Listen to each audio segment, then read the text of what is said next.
Ms. James? Well, that was really nice that they called, that we were there close by. It was a crazy morning for us. We really are appreciative that the police were around right there to help us. They were helping somebody else at the time. So we just pulled over and they helped out. It was wonderful. Have you thought of a name yet for the baby? Partly. We're still discussing it. We haven't decided 100% on a name yet.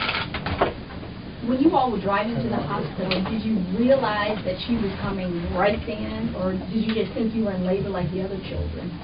No, I knew that the baby was ready to come out right there. I knew. But we thought we would be okay. We thought we were going to make it. I live 35 minutes south of here, but I wanted to be here in this hospital because they have midwife services that are allowed to be with me. So that's why I picked this hospital, and that's where I wanted to be. So 35 minutes south, but I thought I could make it. How scary was it this morning? Can you explain to us just some of the events? Well, I woke up. My son wanted my attention, needed me, so I took care of him, and I started to feel contractions, and I started timing myself, you know, just like any mom would, and I called, and they said, yeah, go for it, go on in. So we got in the car and left. I packed up the van and put the kids in and started driving. And I started pushing while we were in the van. I mean, it was right there while we were in the van. And I felt the baby's head crowning. I could feel the baby's head come out. I told my husband, pull over any place. You got to park and help me.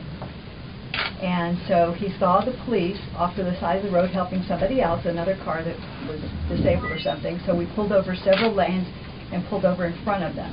My husband came out and came over to the other side and helped me deliver the baby, and the police came over to make sure that we were okay and the baby was warm, and called an ambulance to come over and make sure that everything was okay, and the baby was okay, make sure that the baby was breathing, and asked me if I was okay over and over again to make sure that we were okay. And the police were very, very nice to have them around. This is the husband speaking. I pulled over and saw the police helping this other person, and I just kind of waved at them, and the police didn't want to come over, and I said, I have a baby in here, and so he came over and helped. So it was a little bit after the birth that the police got there.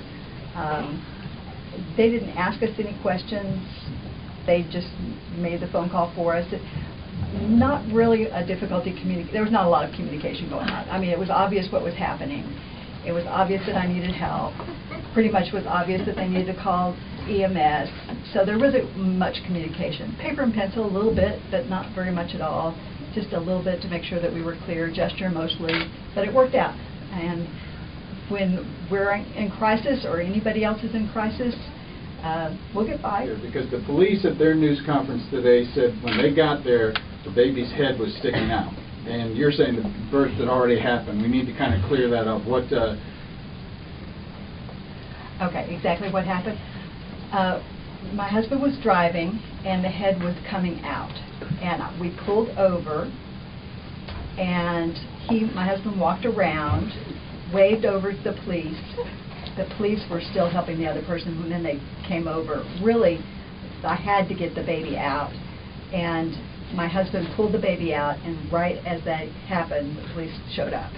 I would say it was pretty much simultaneously as I was bringing the baby out, the police walked up. So it was just seconds.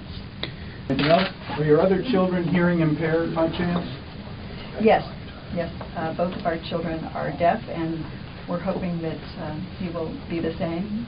Our whole family is deaf, and it would be very nice if they could all go to school together. They go to Texas School for the Deaf, and if this one had to go to a different school, it might be more of a hassle, but of course they're fine. It'd be nice if they could go to school together, have the same teachers, and everybody would know everybody in the family. That would just be something to look forward to. But if the baby's hearing, that's okay. We'll accept that. But if it's deaf, if she's deaf, it's a little bit more nice for us because the whole family will still be together and there won't be that much trouble. It'll be a different experience if the baby is here.